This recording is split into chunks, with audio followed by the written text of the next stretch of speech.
Hey, everybody. There are a few SaaS and cloud leaders that are more visceral to us than HubSpot. The majority of folks in the SaaS community actually run their businesses on HubSpot, according to a survey we did last year. It has really five core products now, but it is obviously almost canonical in marketing and sales. A lot of us build products for marketing and sales or similar. So we're like HubSpot, and HubSpot also sells primarily to smaller and medium-sized SaaS companies. Most of us have at least some of them in our customer base. So of all the leaders, you might not be sure how much you're like PagerDuty or DigitalOcean or Snowflake or Cloudflare, but a lot of us feel like we're a lot like HubSpot. So how's HubSpot doing? Answer: pretty good. Pretty good. But here's what's interesting. At 2.4 billion in ARR, 2.4 billion in ARR, HubSpot is still growing like a weed. It is still growing a pretty crazy 24%. But it's having macro challenges like many of us. It is having more challenging times with customers buying less. HubSpot NRR is down. Customer count is strong, but NRR is down. So HubSpot, even at a stunning $32 billion valuation at 2.4 billion in ARR, it's about as good as it gets. It is not immune to macro effects, but it's pushing its way through them. It is doing better than far most of us are, even with some macro challenges. So let's dig in for 5+ interesting learnings, plus a few bonus ones on how HubSpot is doing it. Okay, number one, and I've come to see that this is literally the most important metric, I think, of all in SaaS as you scale. In the early days, revenue growth matters the most. Then you realize getting churn down and getting NRR matters the most. Getting NRR over 100%, getting revenue retention over 100% is incredibly critical. But the biggest risk once you get big is not that you don't figure out eventually how to keep your revenue retention above 100%. Almost all of us figure that out at scale. Not everyone, but if you get to scale, you will. But that you exhaust your customer universe, that you struggle to grow your net new logos. And some leaders like Fastly and PagerDuty are barely growing their new customers 1% a year. If you really want to grow, even at scale, you've got to grow your new customers at least 20% a year. When you're younger, probably 50% a year, but at least 20% a year at scale. And most can't do it, but the best can. The Snowflakes, the Cloudflares, and the HubSpots. HubSpot is still growing its customers a stunning 23% a year, even at 205,000 customers, even at 2.4 billion in ARR. So that's pretty darn impressive. Okay, next one is interesting. Revenue growth is 24%. Maintaining 24% growth at 2.4 billion ARR is incredible. But actually, they're working even harder than it sounds because NRR is down to probably around 100%. It was in 2021, it had floated up beyond 110%. It was still 104% at 2 billion in revenue, but now it's down to about 100%. HubSpot, as we'll see next, is not seeing logo churn elevated. It's not seeing customers cancel, but what they're doing is buying less. They're managing their budgets. It's not just in the enterprise. Smaller and medium-sized businesses are just being more careful with how they spend. And so that's impacting HubSpot. So yes, growth is up, but it's got to grow that customer count 23% to keep up so that habit trail motion keeps going. A lot of folks, if we're more enterprise and our NRR is 110, 120%, it's a little easier to maintain that growth. But if you're SMB, sometimes you really have to do it all. You have to grow the customer count almost as fast as revenue growth.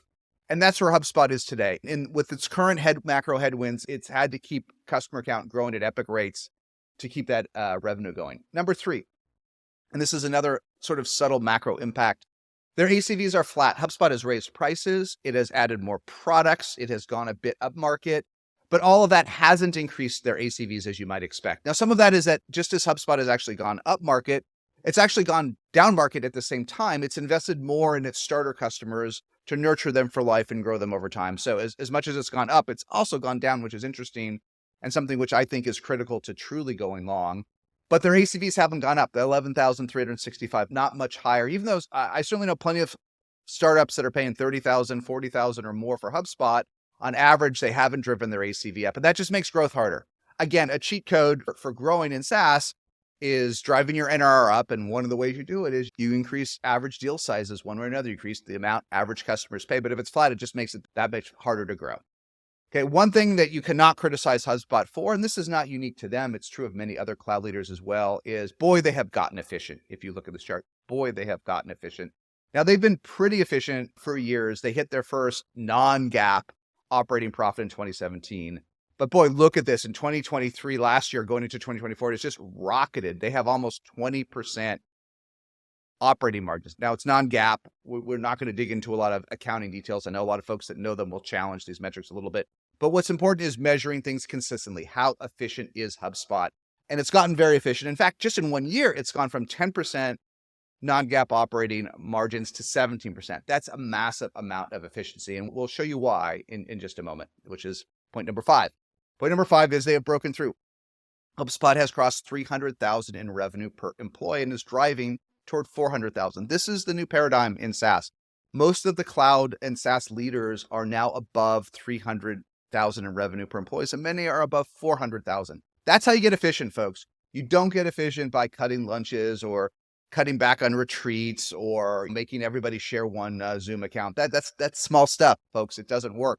What you got to do is do more with the same number of employees. That's what happens. And so most folks have slowed hiring. Forget about layoffs. Layoffs are a one-off thing. They don't do much. And HubSpot did go through a correction about a year ago. They did do some downsizing, but you can't do that every year. It doesn't work. It's a shock effect to get the operation leaner and more fit. Then the key is just growing headcount slower than revenue grows. If HubSpot's revenue is growing 23% a year at 2.4 billion, if it grows headcount 15%, 10% a year, it will get more and more efficient. And that's just what they've done. They are still hiring, but with just under 8,000 employees, that's about 310,000 in revenue per employees. That's how you get efficient. And HubSpot is the next cloud leader to do it. Okay, and a couple other quickies. HubSpot used to break down its revenue per product, CRM versus marketing versus CMS versus service. They don't do that anymore. A lot of folks, they want to hide from maybe some of the rougher metrics if they can, or at least make it look more consistent. I suspect the reason HubSpot is doing that is sales CRM is just exploding.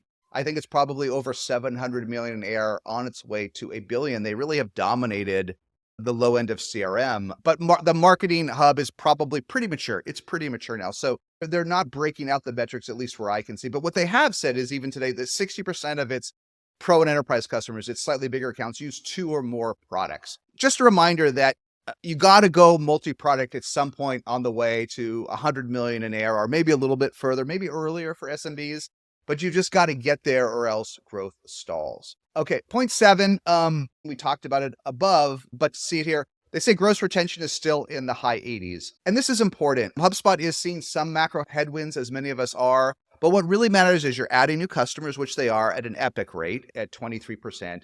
And that gross retention remains high. Even if NRR is down from 110 to 100, the ultimate question is, are your customers staying? That's far more important than whether this month or this quarter they happen to buy more. And they are staying at HubSpot.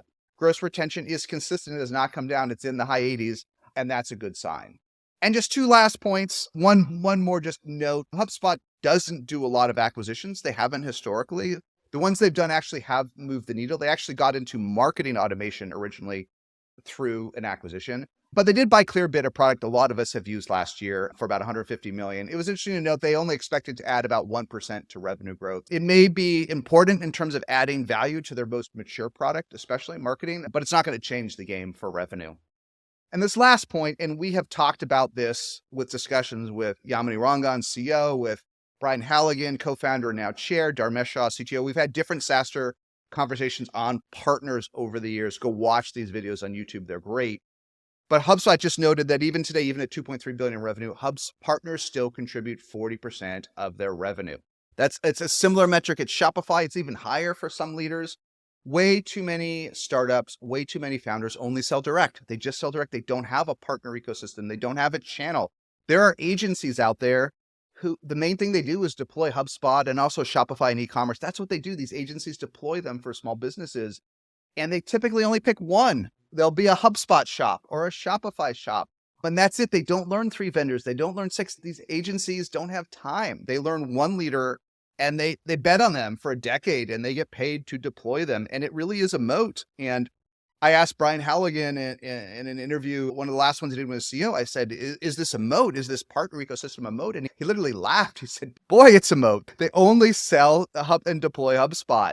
So just challenge you. I know a lot of founders get frustrated that partners take a long time to develop, that they're slow, that the leads aren't any good, but you got to go long here. It is such a big deal in parts of the enterprise where bigger folks like Accenture and others can drive a ton of revenue for you.